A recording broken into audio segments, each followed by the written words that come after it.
Forget what you saw on the evening news. The war that began on April 15, 2023, was not a spontaneous power struggle. It was an asset seizure, a corporate takedown executed with artillery and fighter jets.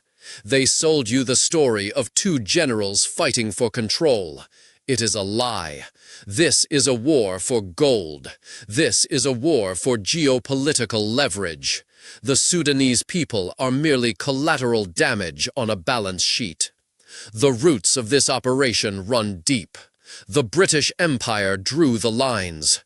They weaponized ethnicity with their classic divide and rule policy, pitting an Arabized North against an African South. This engineered fault line produced 2 civil wars and 2 million corpses. Then came Darfur. The government of Omar al-Bashir armed Arab militias, the Janjaweed, to conduct a campaign of ethnic cleansing against African populations. I have seen the files. Their mandate was clear: exterminate and displace. Those Janjaweed are now the Rapid Support Forces, or RSF. They simply changed their uniforms. The 2019 revolution that ousted Bashir was a brief, false dawn. The global elite had no interest in a Sudanese democracy. They needed new managers. They found them. General al-Burhan of the Sudanese Armed Forces, SAF, a relic of the old regime, and General Hemedti Dagalo of the RSF, the Janjaweed commander turned warlord. They were placed on the board as opposing directors, waiting for the signal to begin the final hostile takeover of the country's resources.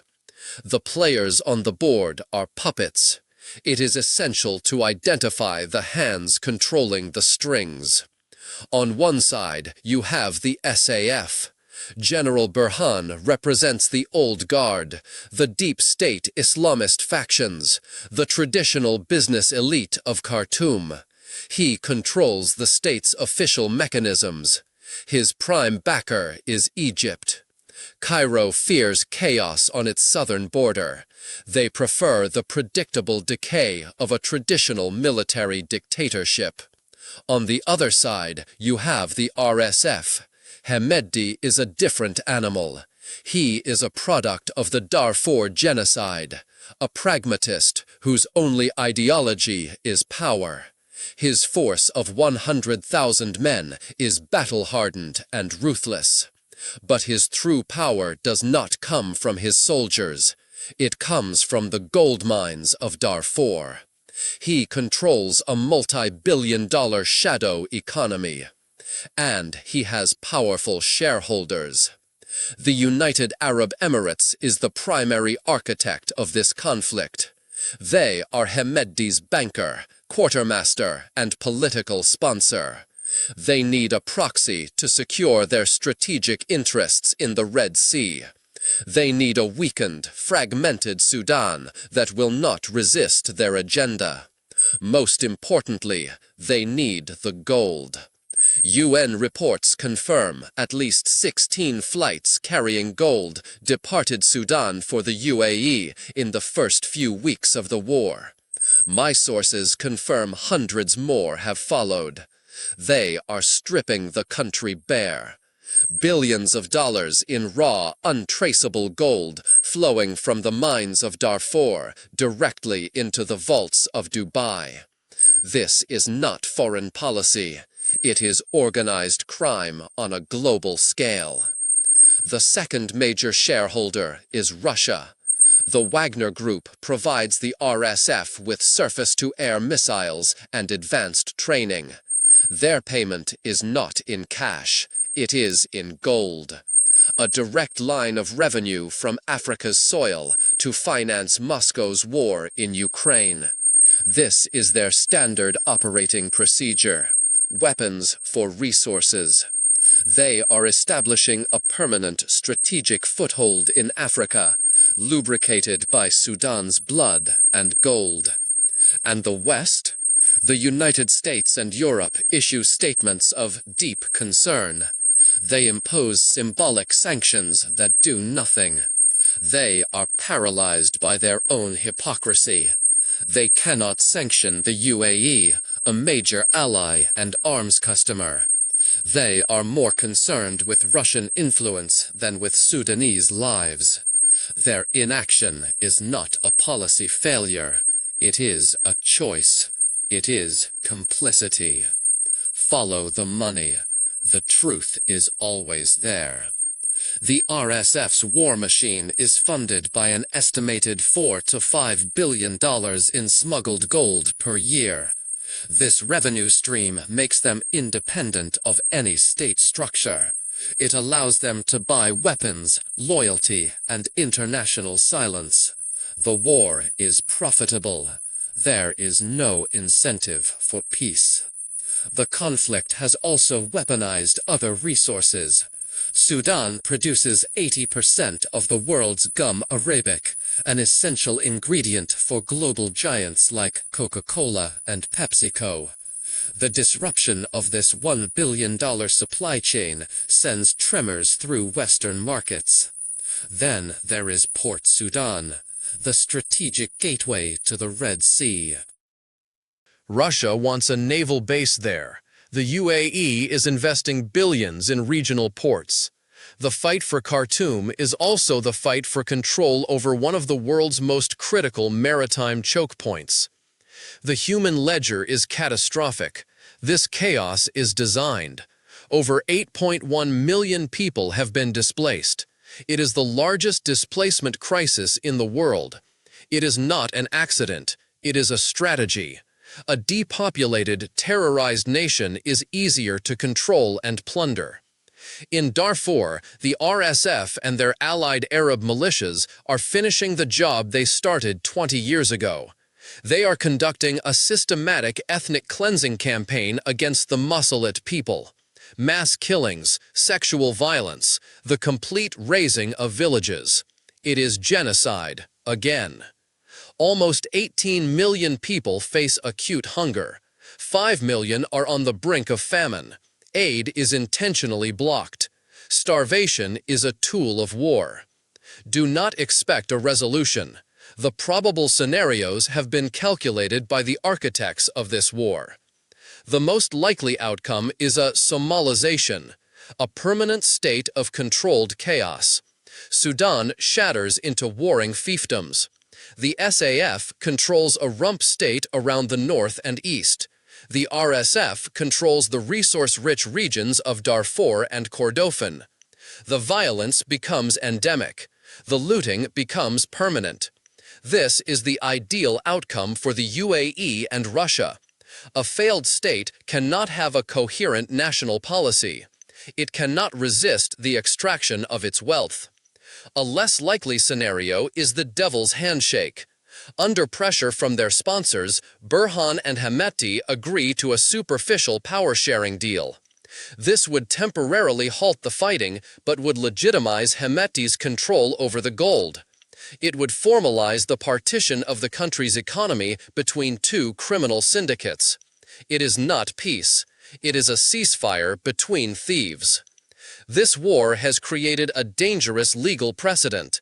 It has normalized the concept of a non-state militia financed by illicit resource extraction and a foreign state sponsor overthrowing a national army. The Sudan model is now a viable playbook for any warlord with access to minerals and a powerful, amoral ally. It is a direct assault on the principle of national sovereignty. They want you to believe this is a complex, distant tribal conflict. It is not. It is a straightforward heist. They are stealing a country in broad daylight, and the world is watching. The silence of your governments is the sound of their consent. The system is broken. That is a comforting lie. The system is not broken. It is working perfectly. It is a finely tuned machine designed to convert human suffering into geopolitical leverage and private wealth. Sudan is not its failure. Sudan is its masterpiece. Forget the post-Cold War order. It is dead. Its death was not announced on television. It was confirmed in the metadata of encrypted satellite calls between Abu Dhabi and Moscow. It was signed in the bills of lading for Antonov cargo planes flying from Libya into Darfur, their flight plans falsified. The United Nations Security Council, with its toothless resolutions, is a mausoleum. The real power is a board of directors. The members are emerging empires and stateless corporations. Their minutes are written in blood. This is the new world order. It is not a battle of ideologies. It is a hostile takeover of the planet's remaining unsecured assets. The principles in this transaction are clear. On one side, a rising axis of pragmatic predators, the UAE and Russia. The UAE provides the capital and the logistical architecture. Russia provides the deniable military hardware and consultants through its Wagner Group proxy. Their joint venture is the methodical dismantling of sovereign states. Their business model is chaos. Sudan is their pilot program, their proof of concept. Their objective is to create a world where sovereign wealth funds and private military companies dictate terms, unburdened by international law. Opposing them is the decaying order, the United States and the European Union. They are paralyzed. They are shackled by their own rhetoric of human rights and their economic dependence on the very actors fueling the conflict. They issue statements of concern. They sanction low-level functionaries. They cannot act decisively because they cannot afford to sanction the UAE, a critical financial partner and weapons customer. Their inaction is not a policy failure. It is complicity. The humanitarian crisis you read about is not a byproduct of this war. It is a primary instrument. The systematic ethnic cleansing of the Moslems people in Darfur is a strategic objective. It is not random tribal violence.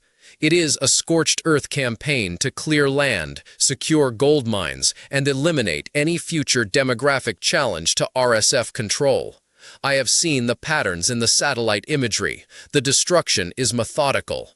First, the cell towers are disabled. Then, the water sources are poisoned. Then, the villages are encircled and burned. It is the Janjaweed playbook from 20 years ago, executed with greater efficiency and funding.